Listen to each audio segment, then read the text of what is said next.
A igreja quadrangular é a igreja mais antiética concernente à moralidade sexual pastoral. É a igreja que mais despreza o que Paulo falou a Tito, o que o apóstolo Paulo falou a Timóteo, 1 Timóteo 3:1. É necessário, porém, que ele seja irrepreensível, marido de uma só mulher, e segue os atributos pastorais. O que Jesus falou sobre o escândalo aos pequeninos, o que Jesus falou no Evangelho de João, capítulo 10, sobre aquele que veio roubar, matar e destruir, não é o diabo, como parte da igreja pressupõe, mas é o falso pastor, é o falso mestre. Se você der um Google, a Quadrangular é a igreja com mais escândalos sexuais nos últimos anos aqui no nosso país. Abuso sexual, pedofilia. Recentemente, pai e filho são os líderes da Quadrangular em Sergipe. O pai está se safando das acusações, os filhos não. Imagina, que legado diabólico de uma família e de uma denominação. Pai e filho acusados por inúmeros crimes sexuais contra mulheres na igreja local. Muitos. Dá um Google, Quadrangular escândalo sexual, Quadrangular crime sexual, e você vai descobrir pastores grandes, pequenos, em grandes cidades, em pequenas cidades e por aí vai. O desvio, né? Muitos pastores também na Quadrangular, deixando a mulher da mocidade, trocando essa mulher da mocidade por uma mulher mais nova. Recentemente, um dos líderes da Quadrangular Minas Gerais, ano passado, a esposa fez uma denúncia de violência doméstica, ela assumiu, ninguém viu dar andamento a essa denúncia, é nebuloso, ninguém sabe de fato o que aconteceu. Veio alguém dizendo que ela estava em sofrimento psíquico já há muito tempo, até tomando remédios controlados. Pois bem, qualquer homem piedoso de Deus protegeria essa mulher, mesmo que o casamento não se sustentasse mais. Mas menos de um ano depois, esse mesmo marido, esse mesmo pastor, casa-se com uma mulher 20 anos mais nova, Miss Brasil. Nenhum homem de respeito, de alma nobre, que é o que se espera de um pastor, faria isso com a mulher da sua mocidade, sabe? Mesmo que não desse certo, sabe? Você não esfrega, principalmente se essa mulher estiver adoecida mentalmente, como pressupõe.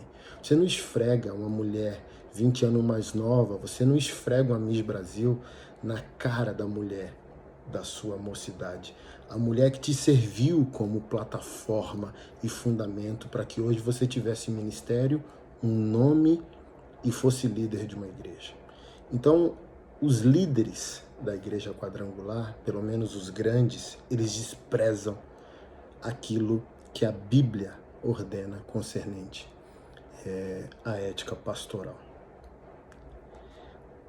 Você deve lembrar quando eu iniciei o projeto de enfrentamento a crimes sexuais no ambiente religioso evangélico, chamado Nossas Histórias Curam. Somos um aplicativo, uma plataforma nacional, mais de 10 pastores presos com a nossa participação, apoio jurídico e psicológico em todo o país. Já tivemos apoio de muita gente do Reino de Deus, né? Graças a Deus, apoiadores em todos os lugares, e as vítimas podem entrar em contato conosco a partir desse aplicativo. Você lembra quando começou? E quando iniciou, você lembra de uma advogada de São Paulo chamada doutora Ana Sanches. Foi uma das nossas apoiadoras no início do projeto. Há um ano atrás, ela saiu do projeto de maneira abrupta e afirmando que eu tinha pago suborno para o Instagram para a restituição daquele primeiro perfil que eu tinha de 388 mil. Inclusive, meu advogado, Dr. Rafael de Goiânia, ganhou a causa, deu embargos de justiça, né, o Instagram, e depois o Instagram apelou, mas provavelmente a sentença seja mantida e a gente vai aí nos próximos dias ou no próximo mês ter a restituição desse perfil que ela afirma que eu paguei suborno para o Instagram. Ela queria, na minha análise hoje, um motivo, né? Eu creio, vou chegar lá no final e explicar para você que ela era, suponho, que ela era uma infiltrada capturando informações para quadrangular. Como não achou nada que pudesse macular o meu nome ou o projeto, ela precisava de um motivo para poder sair agora. Então ela sai afirmando que eu sou corrupto e paguei suborno para o Instagram. Por mim, tudo bem. É tão absurdo quanto você falar que eu matei a minha mãe. Então eu não dei muita bola. Assim, ó, tentar explicar para ela, quanto mais explicava, ficava pior. Tentar explicar para ela era muito infantilizante para mim. Minhas guerras são reais e concretas, sabe? É um assunto tão infantil que eu dei de ombro. Tá bom, ok, tá bom. Segui minha vida, você segue a sua. E foi o que aconteceu. Cada mesa que eu sentava nesse país, alguém que nos conhecia em comum dizia: olha, a doutora Ana está falando de você, dizendo que você pagou suborno, tá dizendo que você é corrupto e tal. E eu, não, tranquilo. Almocei recentemente em Belo Horizonte com um parlamentar que afirmou que a sua equipe foi procurada por ela e falou inúmeros absurdos, e eu também dei de ombro, até que semana passada chegou no nosso círculo íntimo pessoas da nossa intimidade. Ela sempre busca pessoas no ambiente político conservadores ou agentes de segurança pública, pessoas de renome, de credibilidade moral, para que essas pessoas, quando ela macula minha reputação com essas pessoas, se essas pessoas crerem no que ela está falando, essas pessoas vão replicar essa mácula, né, essa difamação e essa calúnia. E ali acendeu o radar e eu liguei as pontas, por isso que eu estou gravando esse vídeo. Que radar? Ela, juntamente com um missionário chamado Max da Campo, que é um missionário na região de Ribeirinhos, ele me procurou alguns dias dizendo: eu gravo um vídeo te pedindo perdão, e eu falei: não, você falou o que falou como homem, agora você não vai se comportar como um menino. A lei está aí para você responder diante dela. Não, eu só fiz isso porque eu queria chamar a sua atenção.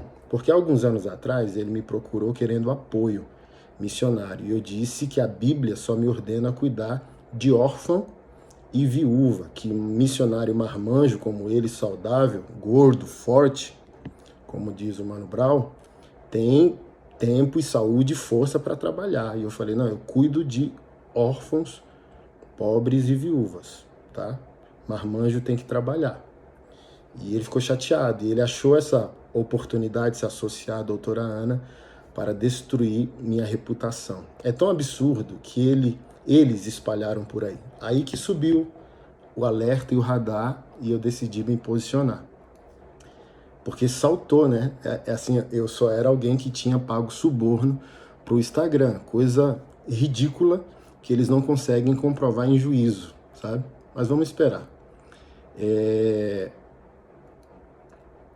Eu comprei armas com dinheiro de doação, eu tenho uma empresa fantasma para lavagem de dinheiro, eu lavo dinheiro de empresas corruptas e dinheiro do crime dentro dos projetos sociais, assim, ó, um absurdo atrás de outro absurdo.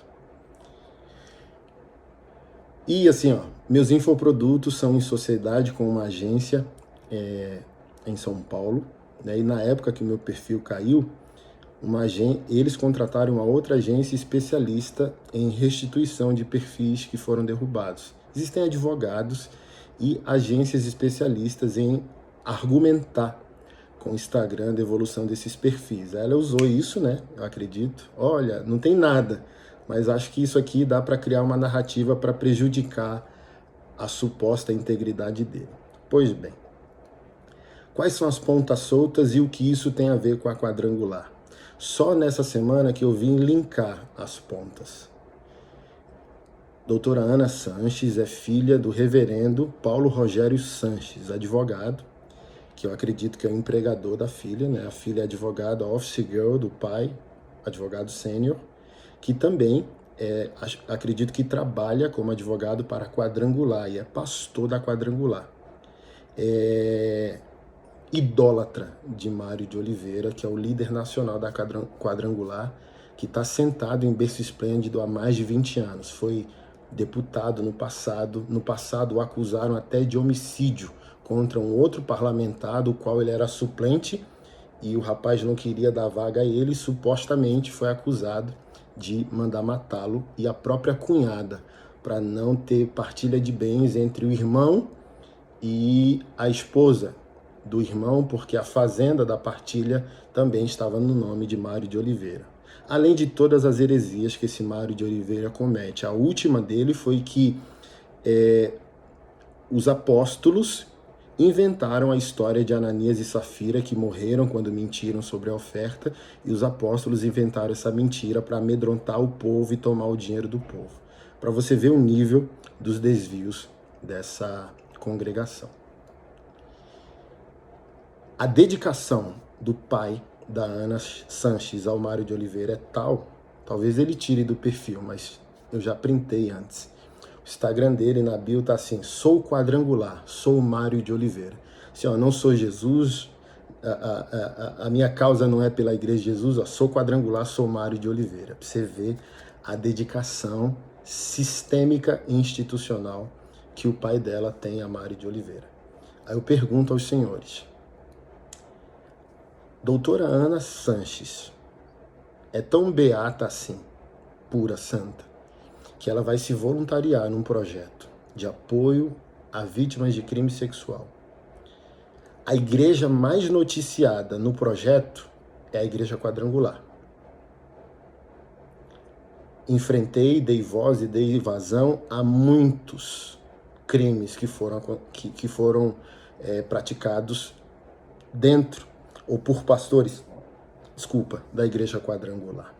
Você acha que Mário de Oliveira, em todos esses desvios éticos, pastorais e doutrinários, iria permitir, ao descobrir que a filha do seu braço direito está voluntária como advogado em um projeto que enfrenta a Igreja Quadrangular? A Igreja Quadrangular não iria deixar barato. Pressionamos essa situação de Sergipe. Ia ficar barato? Quantos outros pastores da Quadrangular nós não enfrentamos publicamente? Pois bem, eu não sou homem de suposição, não gosto de guerra fria. As duas únicas possibilidades dessa situação. Ou doutora Ana Sanches é uma moça frustrada, assim como o missionário, e queria uma atenção que eu não dei, e saiu numa crise difamando, injuriando o meu nome. Ou segunda opção, que a gente só vai descobrir em juízo, né?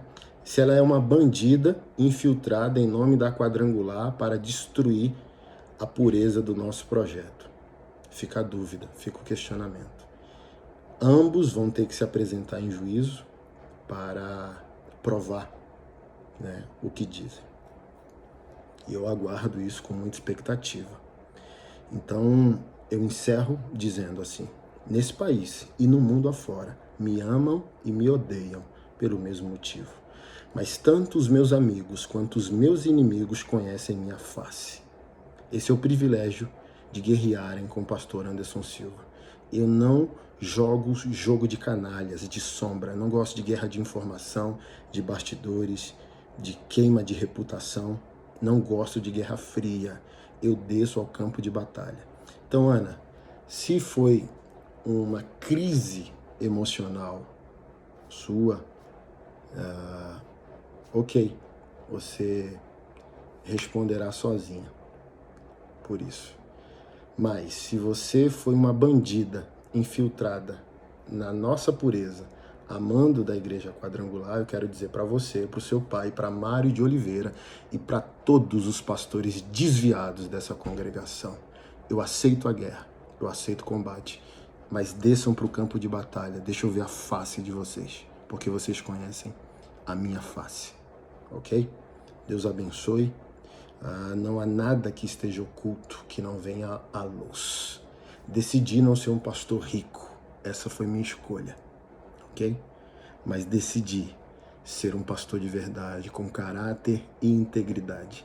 E não é uma moça frustrada, e não é uma congregação em parte de sua liderança desviada que vai macular o nome, sabe? Olha só, ano passado eu vendi o carro da minha esposa para botar dentro do projeto social. Uma das maiores alegrias dos últimos anos foi eu ter dado esse Jetta para minha esposa. Vendi e coloquei dentro do projeto. Eu quero saber onde está o dinheiro lavado e o dinheiro desviado, sabe? Tem aluguéis atrasados lá no nosso prédio social. Vocês não me igualem a vocês. Eu não me associo aos canalhas. Eu não faço parte de sociedade secreta de canalha algum. Eu sou um pastor de Jesus, do reino, do chão da vida. Tá bom? E se quiser lutar comigo, desça ao campo de batalha. Não fique numa guerra covarde de bastidores como um rato lutando nas sombras. Desçam ao campo de batalha. Eu aceito. Quantas questões eu não enfrentei nesse país e não vou me amedrontar em nenhuma delas, tá bom? Peço aos irmãos que orem, fiquem atentos à minha segurança, a segurança da minha esposa, dos meus filhos e da minha família. Porque se essas hipóteses são verdades, eu não sei com que tipo de bandido eu estou lidando, mas eu estou pronto. Eu decidi, não apenas como pastor e cristão, lutar por uma vida melhor. Eu decidi viver de uma maneira tão relevante ao reino de Deus que eu escolhi por uma morte melhor. Eu morro com honra, não morro como um rato, como um covarde, como um canalha. Eu vou lutar como um servo de Deus no campo de batalha. E eu não tenho medo de nenhum de vocês.